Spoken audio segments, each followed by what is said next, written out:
So folks, this is why being radically moderate in your viewpoint of all businesses is so important. As great as a business may be, risks must still be accounted for to keep the valuation tame.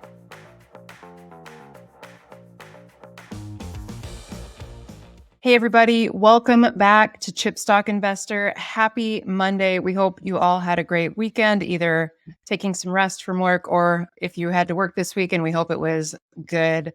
We're rocking some new merch from our Chipstock Investor shop that you can find here on our connected stores on YouTube if you'd like to get some custom merch. Today, we're going to be talking about Arista Networks. Rosenblatt securities analysts just double downgraded Arista Networks from a buy with a stock price target of $330 to a sell price target of $210 on rising competition from Nvidia. Yeah, and in the wake of this, you can see the stock price here. Yeah, that's just the year-to-date stock price performance for Arista Networks. It's been an epic 2024 so far, even after the downgrade. It's still up 17%. I'd say that's pretty good. Yeah. But in the wake of this, there have been a number of highly unqualified opinions on what's happening, some atrocious reporting that can be highly misleading for investors, trying to dissect the business model of Arista Networks and this sudden revelation that Nvidia is actually a competitor. So let's clear the air with what we like to call here at Chipstock Investor some radical moderateness, because for most investors, we strongly believe there's very little value in being either too bullish or too bearish. So in full disclosure, we're longtime shareholders of both Arista Networks and Nvidia. So let's talk about what is actually happening here. Based on some of the things that we have read, it seems that some in the tech community and much less the financial community know very little about what InfiniBand is and how it sort of competes with Ethernet.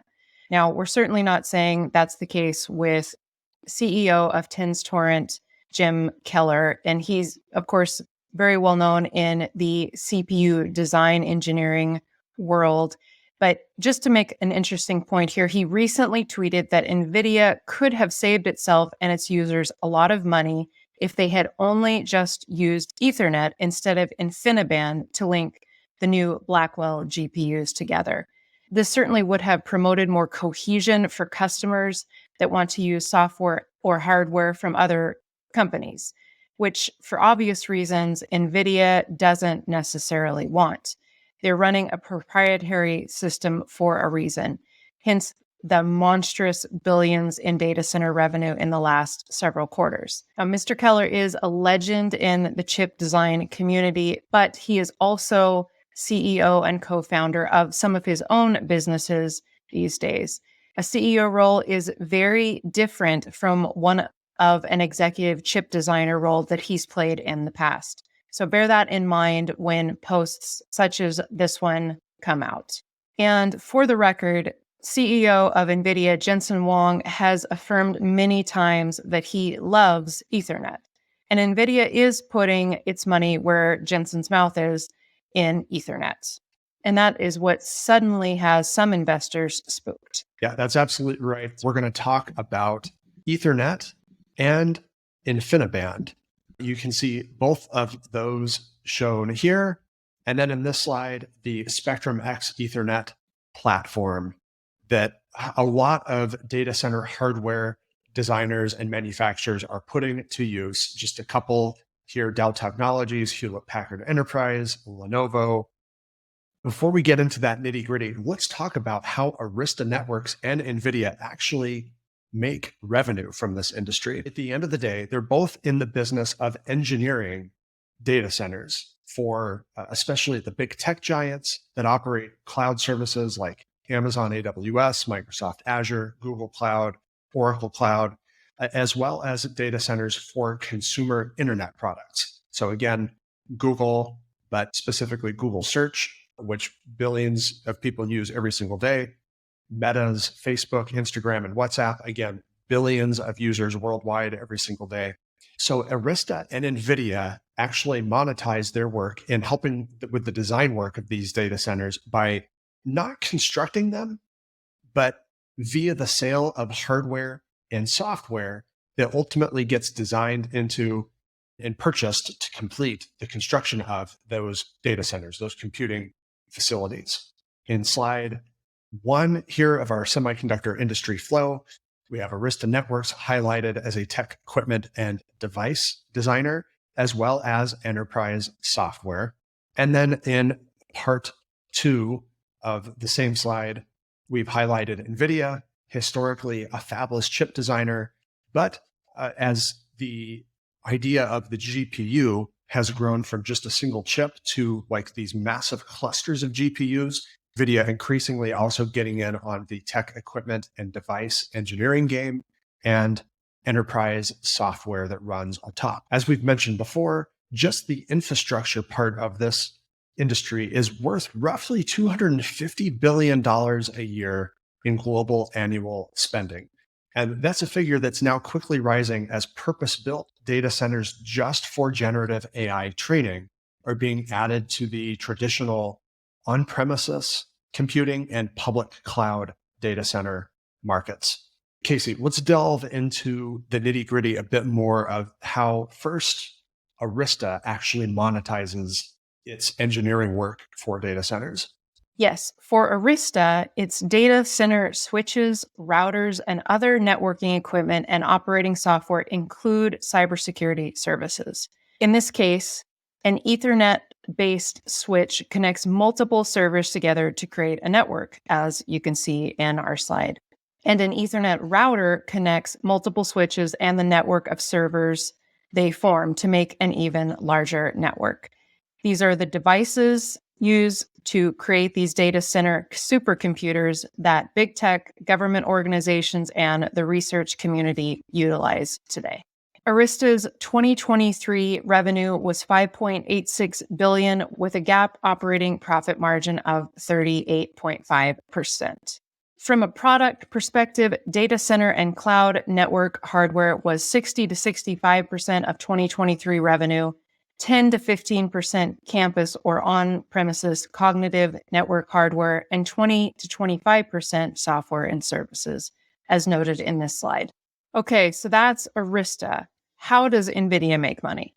Yeah, as you probably know these days, NVIDIA makes most of its money from its data center segment, from its GPU-based systems, InfiniBand networking, Spectrum, Ethernet networking, and various AI software libraries and AI management tools. NVIDIA's fiscal 2024, which mostly corresponds to calendar year 2023, since their fiscal year ends in January each year, was $60.9 billion with a GAAP operating profit margin of 54.1%.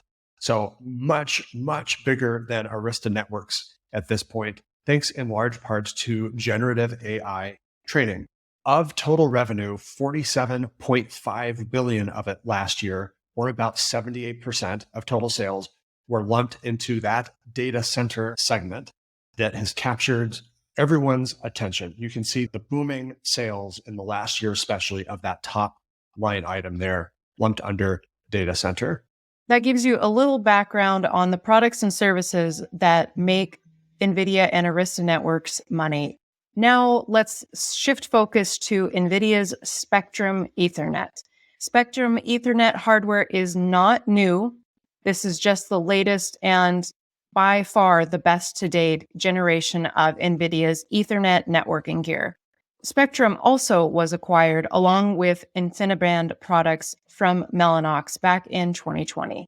We seriously doubt that most tech analysts think that Spectrum is new. But in case this is indeed a revelation, let's talk about a brief history.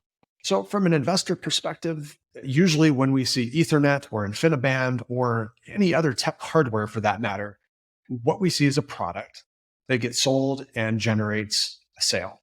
But behind every piece of hardware, there's actually intellectual property or IP, patents, and protocols that dictate how the hardware operates. Again, just to allude to that semiconductor industry flowchart one more time, you can see Nvidia, historically a fabless chip designer, one that has been steadily increasing its IP and patent portfolio for many years, now branching out into tech equipment and devices. We have some more details regarding what Nick's talking about in our video notes that you can find on our Ko-fi shop, or if you're a member here on YouTube or via Ko-fi, a member of our Discord channel, you can have access to those show notes. We talk a little bit about Intel and AMD's patents, such as the x86 processor.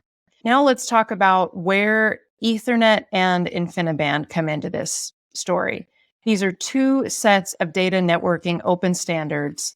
You may remember that there are three main components of any computing system: logic, networking, and memory. Or as you can see from our slide, we have it labeled computing, network, and storage. Ethernet and InfiniBand standards were codified decades ago, and a company can incorporate those standards and protocols into their hardware product and or their software. Now, both Ethernet and InfiniBand fall into the networking portion of the computing system. We like to think of them as highways and freeways that manage all the data, that flow of data. So we're going to discuss both Ethernet and InfiniBand and give a high-level overview of each of these technologies. We'll start with Ethernet because it's prolific. The original standards for Ethernet were released back in 1980 for local area networks or LAN connections. Massive amounts of research and development have gone into Ethernet. It's almost a de facto option whenever hardware needs to be physically connected. So if you're at home, your PC is hardwired to your internet modem or router, or maybe you have a printer and it's hardwired into your PC, you're likely looking at an Ethernet cable and the ports and the plug that go into the PC and the printer. Ethernet is also extensively used in business and high-performance compute, or HPC. When you see those racks of servers, the big, powerful computers that run the internet, cloud services, on-prem business applications, only accessible via a private network, you'll see a bundle of cables coming out the back of those pull-out racks. Those are likely Ethernet as well. Arista has built its now sizable and still growing data center empire, both for public cloud and more legacy private networks on an open architecture set of standards. Ethernet is the networking standard that Arista's switches and routers utilize. Over the summer of 2023, Arista and a long list of other companies, including one of its top networking chip suppliers, Broadcom, banded together to form the Ultra Ethernet Consortium to advance Ethernet technology standards for a new era of generative AI and HPC, high-performance compute, in the data center. InfiniBand is the most commonly used networking interconnect type used in high-performance computing, or HPC, in data center supercomputers. It was founded in 1999 via a merger of two other HPC networking standards to create the InfiniBand Trade Association, with initial standards released in 2000. We won't go over a detailed history here of InfiniBand, though that can be found in our show notes, which again, you can purchase over on our shop page or in our Discord access via a membership. But the short story is that there was really only one major InfiniBand hardware research and developer and product company in 2010 when Mellanox merged with another small InfiniBand company called Voltaire. When Nvidia announced it was acquiring this little networking business called Mellanox in 2019, not many were paying much attention, not in the tech world and not in the financial world. This deal ended up completing in early 2020. We'll link a few articles that Nick actually was covering at that time when Nvidia purchased Mellanox for your perusal in the video description. Good stuff. We need to answer one more question, though, before considering why some might be worried suddenly about Arista Networks. The question, why InfiniBand specifically for all of this new generative AI training work? So theoretically, InfiniBand is an open set of standards, including having incorporation into the Linux open source software library for operating a data center. But in reality, this networking technology is controlled by Nvidia. And as you know, it's making some serious dough. We've previously estimated that Nvidia is making as much as 1/3 of its data center revenue from InfiniBand and related networking products. But why exactly is this better for AI? And in particular for AI training versus just plain old vanilla Ethernet? Jensen Huang himself explained. So I'm going to rattle off this quote here. Remember, when you have chatty neighbors, that takes away from the network traffic. And AI is not about the average throughput of the network, which is what Ethernet is designed for, maximum average throughput. AI only cares about when did the last student turn in their partial product. It's a fundamentally different design point if you're optimizing for highest average versus the worst student. All these GPUs all have to communicate with each other, and the last GPU to submit the answer holds everybody back. That's how it works. And so that's the reason why the networking is such a large impact. Can you network everything together? Yes. But if you use Ethernet, I'll add that our addition here, you'll lose 10%, 20% of utilization of the GPUs. And what's 10% to 20% utilization if the computer is $10,000? Not much. But what's 10% to 20% utilization if the computer is $2 billion, a giant data center? Getting better utilization pays for the whole network, which is the reason why supercomputers are built the way they are with InfiniBand. This illustration is pretty powerful, isn't it? When you think about it, maybe you've been in a position where you've had to take a test as a class, and you have to wait until all the students are finished taking the test. So if you finish first, you may be waiting for a long time. That's exactly what his point is here with Ethernet. Yeah, that's exactly right. You see, Ethernet was originally designed for data to get from point A to point B as quickly as possible, and to average all the data in a network so that the data gets to point B as quickly as possible. So because the network is not optimized to keep all parts of a network operating constantly 100% of the time, you lose some efficiency here.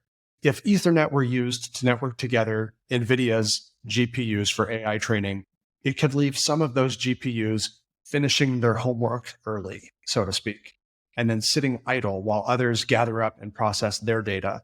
So the InfiniBand breakthrough was some optimization where point A and point B were both being monitored in a network so that data is constantly flowing to all GPUs in that cluster, in that network, to create one big cohesive data center supercomputer that's working all together in orchestration.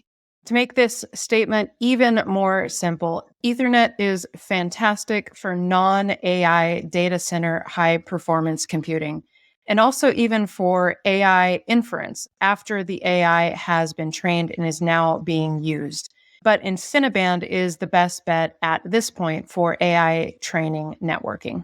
So Nick, NVIDIA has its own proprietary system for networking InfiniBand. Do they hate Ethernet then? Are they trying to steer everyone away from using Ethernet in data centers? No, certainly not. And you already alluded to this earlier. Jensen has said multiple times now, he loves Ethernet, or has said something to the effect. So along with those InfiniBand products, when they acquired Mellanox, they also got the Spectrum Ethernet products as well. Mellanox was not exclusively InfiniBand. We'll share this slide with you. Again, we put this together during the NVIDIA GTC event last month, but you can see there, second from the bottom, Quantum X InfiniBand and Spectrum X Ethernet. NVIDIA has had both of these product platforms going for the last 4 years now. Spectrum Ethernet is not new.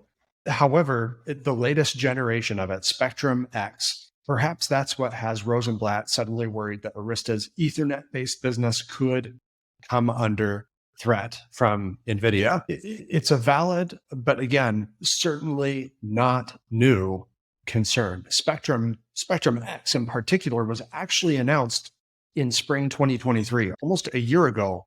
And another interesting quote from Jensen, though, it's actually comes right alongside the previous one that we just shared, because NVIDIA is fully aware that a lot of development is getting poured into developing Ethernet to be more of a competitor with, and Jensen said, Ethernet is not great for AI. It doesn't matter what anybody says. You can't change the facts. There's a reason for that. There's a reason why Ethernet is not great for AI, but you can make Ethernet great for AI. In the case of the Ethernet industry, it's called Ultra Ethernet. He's referring to UEC, Ultra Ethernet Consortium. And in about 3 or 4 years, Ultra Ethernet is going to come. It will be better for AI. But until then, it's not good for AI. It's a good network, but it's not good for AI. This brings us to the ultimate question. What's really going on? Is Arista Networks toast? The important bit of the quote that Nick just mentioned is, yes, Arista and its key chip design partners like Broadcom have new competition from Nvidia. But even Jensen Huang acknowledges that Ethernet has the ability to strike back against the InfiniBand AI training use case within the next few years, and can be further developed to make HPC workloads even better. This is why we recently covered Broadcom's own AI event the same week as NVIDIA's GTC in March of 2024.